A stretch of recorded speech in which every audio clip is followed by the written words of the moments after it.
بہت شکریہ اتنی تعریفوں کے لیے. Am I properly audible?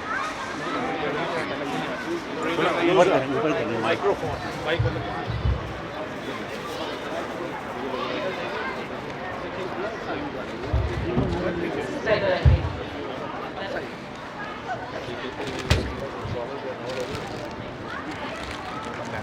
بہت بہت شکریہ اتنی تعریفوں کے. پتہ نہیں میں اس کے لائق ہوں یا نہیں. میں اس محفل میں موجود ہوں. مہربانی خصوصی ہے تو آپ کو بڑھپن ہے کہ آپ نے مجھے بلایا یہاں, لیکن میں بھی یہاں عید علی میں صرف شامل ہونے کے لیے آئی ہوں. تھوڑا سا دیر سے صحیح, لیکن یہ جشن تمام شہریوں میں اور سب ظاہر ہو رہا ہے ہمارے سامنے. تو آپ سبھی حضرات کو میرا سلام, اور ادھر خواتین ہیں ان کو بھی میرا بہت بہت سلام. جی ہاں, تو میں ہمیشہ سوچتی ہوں کہ جو علی گڑھ ہے, مطلب مجھے بھی چھوڑے ہوئے قریب 20 سال ہو گئے. علی گڑھ ایک جگہ کا نام تو ہے, لیکن علی گڑھ ایک طرح کی ذہنی کیفیت کا نام بھی ہے. جیسے اس وقت ہم یہاں پر موجود ہیں اور مجھے لگتا ہے کہ ہم سب ٹرانسپورٹ کر کے گئے ہیں علی گڑھ, اور یہ پورا ایک چھوٹا سا ایک جو بڑا سا ایک ہمارے سامنے یہاں محفل سجی ہے, یہ بھی علی گڑھ میں تبدیل ہو گئی. تو یہ اس ذہنی کیفیت کا نام علی گڑھ ہے. اور اکثر جب بھی میں چاہتی ہوں خود اپنے کو ٹرین کر کے علی گڑھ پہنچ جاتی ہوں. علی گڑھ کی وہ یادیں, علی گڑھ کی وہ باتیں, وہ اسٹرگلس, تمام چیزیں یاد آتی ہیں. اور علی گڑھ نے مجھے خود نجی طور پہ کیا کیا دیا, میں وہ بھی اس بارے میں بھی آپ سب کے ساتھ بہت کم اس پہ میں چرچا کرتی ہوں. میں سمجھتی ہوں کہ میں خبر نویس ہوں اور میرا کام ہے دوسروں کی خبر دینا اور دوسروں کی خبر رکھنا. لیکن آپ جانتے ہیں آج کے ہندوستان میں صحافی بھی, اور میرے جیسے اگر صحافی ہوں جو اسٹیبلشمنٹ کے ذریعے پسند نہ کیے جاتے ہوں, تو وہ بھی خبر بن جاتے ہیں کبھی کبھی. تو آج میں اس بارے میں بھی آپ سے چرچا کروں گی کہ علی گڑھ کا میری زندگی میں کیا کنٹریبیوشن رہا. اور یہ بھی ایک اتفاق ہے کہ میری پیدائش بھی علی گڑھ شہر کی ہے. تو شاید یہ اس وقت ہی طے ہو گیا تھا جس دن میں پیدا ہوئی تھی کہ وہاں کے ہاسپٹل میں میری پیدائش ہے. وہ اس کے بعد میں واپس آئی خود اور وہیں پر میں نے اپنا بچپن گزارا. اس سے پہلے کہ میں جرنلزم کی ڈگری کے لیے پھر واپس علی گڑھ پہنچی. تو سب سے پہلے میں ابرار صاحب کا, علی گڑھ مسلم ورلڈ وائڈ ایسوسیشن کا, اور ساتھ ہی آپ تمام جو عزیز ہیں ان کا شکریہ یہ ادا کرنا چاہتی ہوں کہ اس پاک سرزمین پر آپ نے مجھے دعوت دی. اور یہ میری پہلی وزٹ ہے سعودی عرب.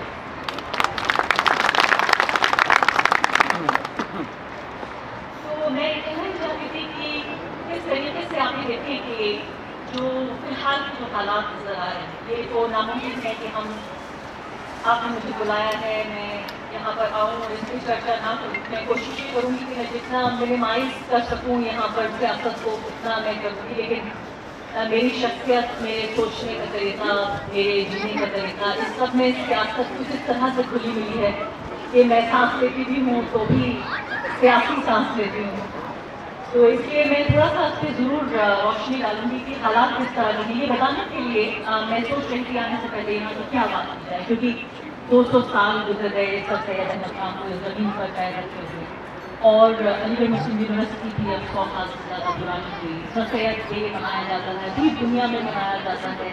پچھلے 2 ہفتے کے دوران مجھے معلوم ہے کہ درجنوں شہروں میں یہ منایا گیا. ایسے میں کیا کچھ الگ کہہ پاؤں گی, کیا میں آپ کو ایک الگ کی ایسی کھڑکی دکھا پاؤں گی.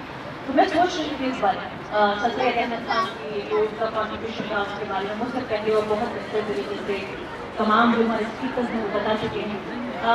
میں سوچ رہی تھی کہ اس کرائسس کے دوران سر سید احمد خان نے علی گڑھ مسلم یونیورسٹی کو قائم کرنے کا فیصلہ لیا, اور ہمارے درمیان ہمارے درپیش جو جس طرح کا ایک بہت بڑا میں کہوں گی ایک سانحہ, ایک جو بڑا کرائسس فی الحال آ رہا ہے, اس میں کس طرح کی سملیرٹیز ہیں, اور کیا کچھ ایسے پنے ہیں جو سر سید احمد خان کی جو ان کی زندگی کی کتاب ہے, اس کتاب کو ہم کھولیں اور ان پنوں کو ہم پلٹیں, تو کیا ہمارے درپیش جو فی الحال یہ بہت بڑا مسئلہ ہے, کیا اسے حل کرنے میں کوئی آسانی مل سکتی. کیونکہ میں بہت ہی پریگمیٹک اور پریکٹیکل انسان ہوں. میں جانتی ہوں علی گڑھ والوں کے بارے میں کہا جاتا ہے کہ بہت زیادہ ماضی میں جیتے ہیں, ماضی کو رومانٹیسائز کرتے ہیں.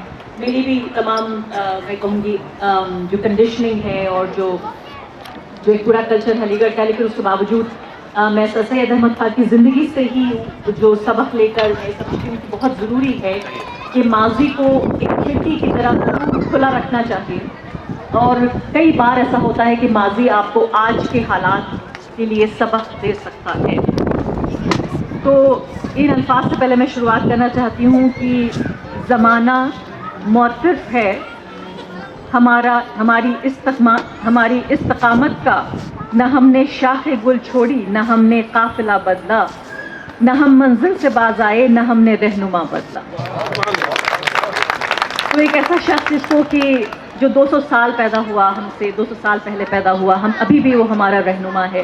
اور مجھے یقین ہے کہ آنے والی نسلوں کے لیے بھی سر سید احمد خان ایک رہنما کی طرح پیش آئیں گے, کیونکہ جس طرح سے ہماری جو تربیت رہی ہے وہ یہی کہ ہم رہنما نہیں بدلتے. تو میں اس وقت کا ذکر کر رہی تھی اور سوچ رہی تھی کہ کیسے 1857 کا جو غدر تھا, اس غدر کے بعد جو مسلم لیڈرشپ تھی اس کو جس طریقے سے کرش کیا گیا, مطلب پورے ملک کے لیے تو یہ اپنے آپ میں ایک بہت بڑا انسیڈنٹ تھا ہی, اور نسلوں کو, آنے والی نسلوں کو بھی کس طرح سے اس نے متاثر کیا, لیکن خاص کر مسلم قوم کے لیے اور جو ایلیٹ مسلم لیڈرشپ تھی اس کے لیے کس قدر یہ ایک طرح سے جھٹکا دینے والا یہ پورا انسیڈنٹ تھا 1857 کا, جس نے سر سید احمد خان کو جھکجھوڑ دیا. اور انہوں نے یہ فیصلہ کیا, میں سوچ رہی تھی کہ ان کے سامنے آپشن ہو سکتا تھا کہ وہ ہتھیار اٹھا لیتے, دوسرا آپشن ان کے سامنے ہو سکتا تھا کہ وہ انگریزوں کے سامنے سرنڈر کر سکتے تھے. انہوں نے دونوں میں سے کوئی کام نہیں کیا. انہوں نے ہتھیار بھی نہیں اٹھائے, انہوں نے سرنڈر بھی نہیں کیا, انہوں نے قلم اٹھایا. اور شاید آج کے جو ہمارے حالات ہیں جن کو میں سرسری طور پر اس پہ میں چاہوں گی کہ میں تھوڑا روشنی ڈالوں, وہ بھی مجھے لگتا ہے کہ اسی طرح کے حالات ہیں. مطلب یہ 1857 سے وہ تاریخ کا ایک پنہ ہے, لیکن میں یہ نہیں کہوں گی کہ کسی بھی طریقے سے کم سنجیدہ ہے. وہ بھی اس وقت اسے کہا جاتا ہے کہ وہ آزادی کی پہلی لڑائی تھی. پھر ہم نے آزادی کی وہ لڑائی لڑی جس میں ہمیں واقعی آزادی ملی, اور آج جو طاقتیں ہمارے جو آئین ہے اور ہمارا جو جمہوری کیریکٹر ہے ہمارے ملک کا, اسے جس طرح سے ختم کرنے پر آمادہ ہیں, جس طرح سے ان تمام لوگوں کو 140 کروڑ لوگوں کے ذہنوں پر چھا کر انہیں ایک طرح کی, میں کہوں گی ایک آئیڈیالوجیکل سلیوری, ایک طرح کی غلامی